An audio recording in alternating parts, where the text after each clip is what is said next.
Bom dia, hoje terça-feira, 14 de julho, estamos dando início a mais uma reunião matinal.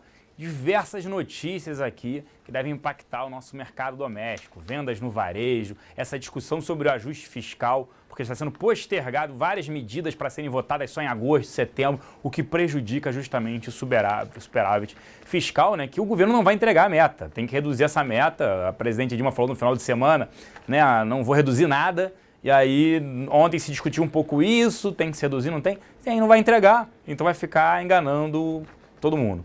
Fora isso, né, lá fora ainda discussão sobre Grécia, várias medidas colocaram, né, a Grécia um pouco na parede, principalmente a Alemanha, para renovar essas condições, e eles assinam o texto, né, na quarta-feira, quem viver verá. Mas para falar sobre tudo isso, né, eu convido aqui o Gustavo Cruz para falar sobre toda essa parte macroeconômica do mercado doméstico lá fora. Bom dia, Gustavo. Bom dia, Celso. Bom dia a todos. Como já era esperado, uma semana cheia de indicadores econômicos e complementando isso, a resolução da Grécia ou não. A questão da Grécia eu já comento, mas começar pelo cenário doméstico. Hoje a gente acabou de ter uma forte queda nas vendas do varejo. O mercado aguardava em torno de queda de 0,2% na comparação mensal e de 3% na comparação anual das vendas do varejo. A queda veio de 0,9% na comparação mensal e 4,5% na comparação anual. Então, o acumulado de 2015 já é de queda de 2%, ou seja, as vendas no varejo já acumulam queda de 2% no acumulado de 2015. Se a gente chegar no comércio varejista ampliado, que é aquele que inclui as atividades de veículos, motos, partes, peças de material de construção, a queda já foi para 1,8% no mês e 10,4% na comparação anual. Então, o comércio varejista sofrendo bastante com essa queda na atividade econômica do ano de 2015. Como o Celso bem falou, segue as discussões para o ajuste fiscal, bem difícil de atingir o que foi proposto no começo do ano, provavelmente em breve já será reduzido o que foi estipulado, que já está em 1,13%. Outra parte que tem vem sendo discutido é a proposta do ministro do Planejamento, Nelson Barbosa, de criar uma banda para o superávit primário, ou seja, assim como funciona a banda das metas de inflação que permitem, aceitam os choques de mercado, choques de preço de alimentos, então tem o centro da meta de 4,5%, mas é aceito atingir abaixo de 6,5%, que é o teto da meta, ou acima de 2,5%, que é a parte de baixo da meta.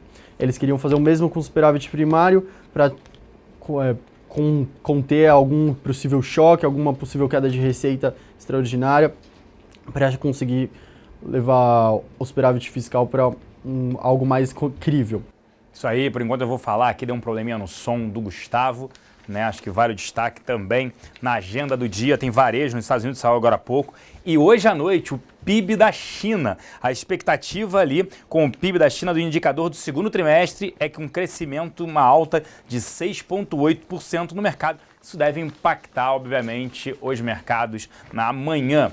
Agora falando ainda de fluxo aqui na casa ontem, os locais terminaram o dia net vendedores em 1.400.000. Foram compradores, destaque na compra de Vale 5, Itaú e Brasil Foods. Na venda, Suzano, Bradesco, Ambev, GGBR e BVMF. Nas duas pontas, Cielo, Pão de Açúcar, Vale 3, Klabin 11 e Lame 4. Já os estrangeiros terminaram o dia net compradores em 7 milhões de reais. Destaque na compra de Vale 5, Petro 4, Petro 3 e Itaú. Na venda, Pão de Açúcar, Gol, Embraer. Nas duas pontas, Ambev e TIM. Agora eu volto, problema resolvido, eu volto pro Gustavo. Vai daí, Gustavo. Bom, vou falar agora para a parte internacional. A gente teve hoje diversos indicadores de produção na Europa, começando pela produção industrial, que recuou, caiu 0,4% na comparação mensal. Ele veio contrário às expectativas do mercado, que achavam que aumentaria 0,2%. Na Alemanha, o CPI, que é o índice de preços ao consumidor, ele veio em linha com o mercado e recuou 0,1% em junho, na comparação com maio, e 0,3% na comparação anual. Na parte da inflação para o Reino Unido, ambos os indicadores, tanto do índice de preços do consumidor quanto do índice de preços do produtor, eles vieram estáveis na comparação com o mês anterior. A única diferença é que o preço ao consumidor ele avançou na comparação anual e o preço ao produtor recuou. A gente teve um importante desfecho na solução entre Irã e as potências globais para o acordo nuclear. O Celso pode até comentar mais disso depois, como isso vai impactar no mercado de petróleo, mas lá fora também a gente teve hoje lá fora a gente ainda vai ter diversos indicadores ao longo do dia da China. É uma semana com diversos indicadores da China. Hoje a gente vai ter o PIB do segundo trimestre, também produção industrial e vendas no varejo. A expectativa para o PIB do segundo trimestre da China é de alta de 6,8%. Um último ponto do Brasil na agenda doméstica que o governo Planalto segue discutindo para tentar botar a votação das exonerações até o final dessa semana, lembrando que vai ter recesso parlamentar depois de sexta-feira, embora o Renan Calheiros, presidente do Senado, disse que acredita que essa votação vai ficar para depois do recesso. Então segue ainda uma disputa do governo para tentar colocar essa votação em prática. Vou voltar para o Celso agora, um abraço a todos, até amanhã. Obrigado, Gustavo, né? Por aqui na casa, o pessoal viu aí informações da Folha de São Paulo que dão conta que Eduardo Cunha solicitou a Gilmar Mendes, presidente do STF, informações sobre um possível impeachment ou mesmo cassação, né, da presidente Dilma aí, a conversa falando que não foi só sobre isso. Eduardo Cunha é extremamente estudioso sobre os temas, todos por isso, até que ele falou que a OAB não deveria se meter numa votação sobre a redução da maioridade penal. Vale ficar de olho aí. Né? É interessante essa reportagem na Folha, quem me acompanha, eu postei ela, o link no Facebook. Vale a pena citar ainda aqui comentários do nosso escritório em Nova York, XP Securities. Ontem, né, por conta de Europa e Grécia, o setor mais forte da Bolsa Americana foi o setor de tecnologia, com destaques das ações da Apple, Facebook, Microsoft e Google. Tá? Além disso, Netflix e Amazon atingindo seu high histórico. Vale só o destaque aí para vocês, setores de tecnologia nos Estados Unidos apresentando forte alta. Agora para falar sobre as oportunidades de investimento, como abriu aqui o nosso futuro e o dólar, Danilo Zanini. Bom dia, Danilo. Bom dia, XP. As bolsas mundiais têm uma direção clara, trabalhando próxima à estabilidade. Isso reflete na nossa bolsa. O índice futuro está trabalhando com leve queda de 0,3% no início dessa manhã, enquanto o dólar tem uma queda um pouco mais acentuada de 0,6%. Vale a gente ficar de olho que o dólar cai aí no terceiro dia de queda consecutivo. Está em cima de uma região de suporte, podemos ter uma paralisação desse movimento, um certo obstáculo no movimento de queda. Então vamos ter um pouquinho de cautela para operar o dólar na ponta vendedora. Ontem nós tivemos aí um dia positivo para o nosso índice futuro, tivemos uma valorização de 1,04%, o futuro fechou a 53.600 pontos, o destaque aí de altas para as ações da Gol 4 subirem na casa de 17%, em seguida Vale 3, CSN, Pão de Açúcar e Vale 5 subindo ambas aí na casa de 6,5%. No campo negativo, Braskem e Lame 4 lideraram as quedas na aproximadamente 3%. De queda. Já em relação ao dólar futuro, fechou no último pregão com 0,77% de queda, cotado a 3,158.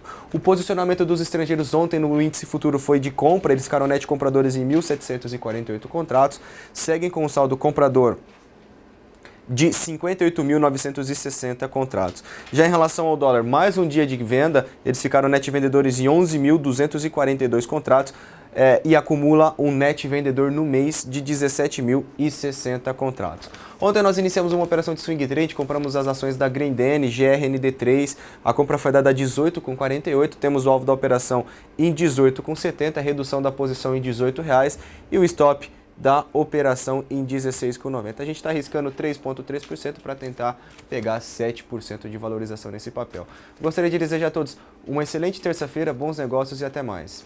Obrigado, Danilo, por aqui, né? Ontem as ações da Gol, como já citou o Danilo, apresentaram forte alta, muito por conta aí desse aumento de capital e do empréstimo garantido pela Delta Airlines. Hoje tem a votação do Conselho de Administração.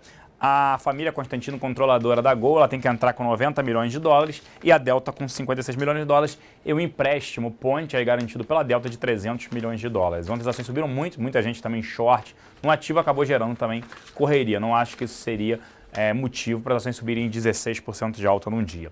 Petrobras, adiamento aí da produção em áreas de novas fronteiras. É normal, a empresa não tem dinheiro, então não vai crescer a produção.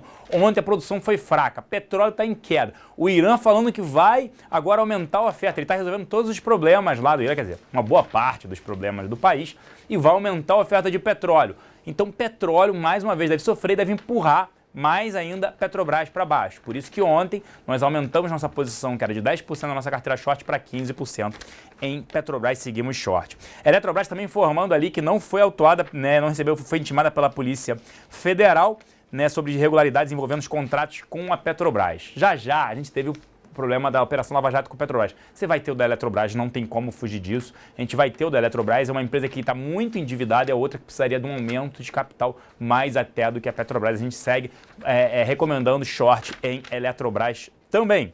Itaú anunciou bonificação, já era conhecido pelo mercado, 10%. Ontem as ações já estão ex hoje, então vale esse destaque, ela continua pagando dividendos mensais na casa de 0,015 real, que seria 1,5 centavo por mês, mas a bonificação agora de 10% só tem direito quem tinha até final do dia de ontem. Aliança, que é a parte de shoppings, vendendo uma participação de 35% no Via Parque Shopping, que fica no Rio de Janeiro, né?